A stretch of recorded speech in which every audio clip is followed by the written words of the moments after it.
क्या कभी आपने सोचा है उत्तराखंड के, चाहे वो देव यात्रा हो रही हो या किसी मंदिर की स्थापना हो रही हो, एक लंबा सा बाजा बजाकर और उसका संकेत दिया जाता था। उस बाजे का क्या नाम था और क्यों उसे अधिकतर गढ़वाल क्षेत्र में ज्यादा बजाया जाता था और अधिकतर उसकी मान्यता गढ़वाल क्षेत्र में आज भी उस बाजे की सबसे, वो तांबे की बाजे की आवाज सुनकर ऐसा क्यों कहते थे हमारे पूर्वज कि देव कार्य प्रारंभ हो चुका है? क्या ये केवल एक संगीत का वाद्य था या इसके पीछे कोई उत्तराखंड की पुरानी, सदियों पुरानी या परंपरा है? नमस्कार दोस्तों, आज मैं वीडियो में भंकोरा का ऐसा इतिहास बताऊंगा जो बहुत कम लोग जानते हैं। और दोस्तों, जो कुछ भी मैं इस वीडियो में बोलूंगा वो उत्तराखंड के ऐतिहासिक परंपरा के अनुसार बोलूंगा। यदि आप पहली बार हिमचू पहाड़ी चैनल में आए हैं, बस मैं रिक्वेस्ट इतनी करता हूं आपसे कि आप वीडियो पूरी देखें। वीडियो पूरी देखने के बाद यदि आपको अच्छा लगता है, फिर दोस्तों ईमानदारी के साथ चैनल को लाइक भी करें, सब्सक्राइब भी करें, शेयर भी करें।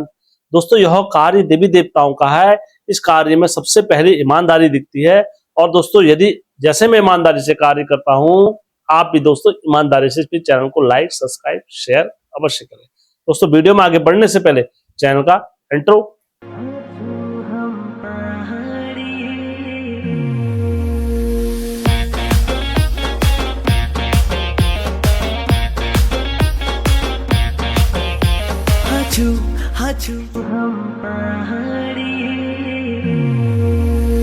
जय बीरकारा बजरंगी, हर हर हर हर हर हर हर हर हर महादेव। आप सभी भक्तों पर महादेव की कृपा और बजरंगबली का आशीर्वाद हमेशा बने रहने चाहिए। दोस्तों, आज की वीडियो में आगे बढ़ने से पहले मैं रिक्वेस्ट करूंगा, आपके पास भी कोई ऐसी सत्य घटना या सत्य कहानी या कोई ऐसी बाजी की जानकारी है तो आप मेरे साथ अवश्य साझा करें।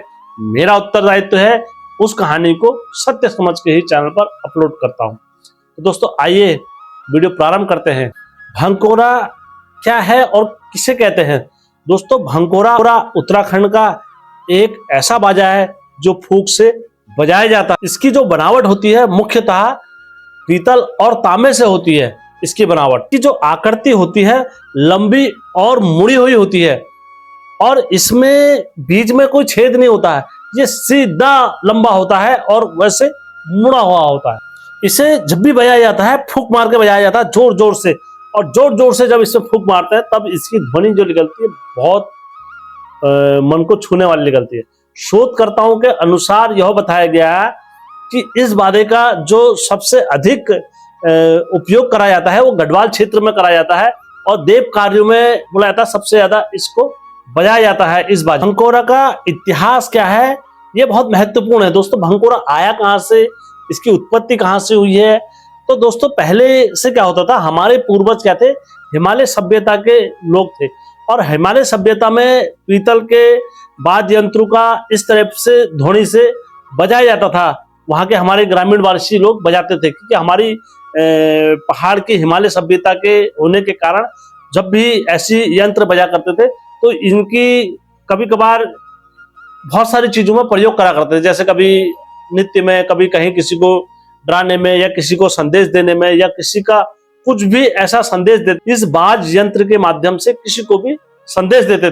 पहले इस कार्य का, इस बाजे का जो उपयोग करा जाता था वो लोगों को एकत्रित करने के लिए करा जाता था। उसके बाद कोई संदेश अगर देना होता था तो इस बाजे के माध्यम से संदेश दिया जाता था। धीरे धीरे क्या करने लगे, इस बाज यंत्र का लोग उत्तराखंड के कार्यों में लेने लगे। जैसे मंदिर की स्थापना हो गई या मंदिर के कुछ ऐसा विशेष कार्य हो रहा है या मंदिर की यात्रा निकल ली है या देव यात्रा निकल ली है, तो इस भंकोरा का फिर उपयोग उसमें होने लगा धीरे धीरे करके यात्राओं में। भंकोरा किन किन क्षेत्रों में बजाया जाता है? दोस्तों, भंकोरा ऐसा नहीं कि पूरे संपूर्ण उत्तराखंड में, जो मुख्य मुख्य स्थलों में बसता है मैं आपको उसके बारे में बताता हूँ। भंकोरा जो बसता है टेहरी, मुख्य रूप से यह जो बाज यंत्र बसता है गढ़वाल क्षेत्र में बसता है। गढ़वाल क्षेत्र में जो बसता है रुद्रप्रयाग, पौड़ी, रुद्रप्रयाग, चमोली, टिहरी, उत्तरकाशी, चंबा और हरसिल जैसे ऐसी जगह जब यात्राएं निकलती है, देव यात्राएं, तो इन जगहों में इस बाज यंत्र का सबसे अधिक प्रयोग करा जाता है गढ़वाल क्षेत्र में। कुछ स्थानों में कुमाऊं साइड में भी इसका प्रयोग करा जाता है, लेकिन कुमाऊं क्षेत्र में ढोल, रणसिंगा और निगाड़ इनके साथ अधिक प्रचलित बोला जाता है। हमारे क्षेत्र में ये प्रचलित रहती है, यह परंपरा प्रचलित रहती है। जैसे ढोल, बजेसार, नांगड़ और रणसुंगा ये बाजे अधिकतर बजाए जाते हैं, लेकिन गढ़वाल क्षेत्र में जो बजाया जाता है इस बाजे का उपयोग अधिकतर। दोस्तों, भंकोरा किन किन अवसरों पर बजाया जाता है? सबसे पहले तो दोस्तों, यह जब भी कोई देव कार्य होता है तो उस देव कार्य में इस बाजे का बजाना अति आवश्यक माना जाता है गढ़वाल। जैसे देव यात्रा, मंदिर स्थापना, धार्मिक यात्रा, धार्मिक मेला, नंदा मेला, पांडव लीला, ग्राम देवता की पूजा, विशेष घर की पूजा पद्धति में इस बाजे का प्रयोग करा जाता है अधिकतर गढ़वाल क्षेत्र में। इस बाजे का उद्देश्य केवल संगीत करना नहीं होता है, बल्कि देव उत्सव को बनाना और देव तक वाणियों को, आवाज को पहुंचाना होता है इस बाजे का। अब दोस्तों, भंकोरा बाजे से किन किन देवताओं का संबंध रहा है, इस विषय में जब मैंने सर्च करा तो इसमें कोई ऐसा ऐतिहासिक प्रमाण नहीं है ये किसी एक विशेष देवता का वाद्य यंत्र रहा हो। लेकिन उत्तराखंड की परंपरा में इस बाजे का उपयोग जिन देवताओं के कार्यों में मिलता है, मैं आपके समक्ष वो भी रखता हूँ।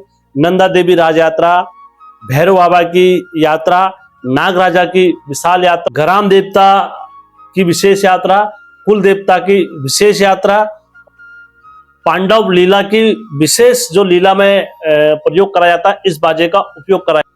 कुछ क्षेत्रों में जहां गगनाथ जी रहते हैं वहां पर भी इस बाजे को बजाया जाता है। हर क्षेत्र की, हर जगह की परंपरा अलग हो सकती है और इसमें विधि विधान पूजा का हर क्षेत्र का अलग हो सकता है। दोस्तों, लोक मान्यता के अनुसार हमारे बुजुर्ग इसमें कहते थे, जब भी भंकोरा बाजा बजता है यह केवल मनुष्यों को नहीं बुलाता है, यह बाजा देव तक एक संदेश पहुंचाने का माध्यम माना जाता है।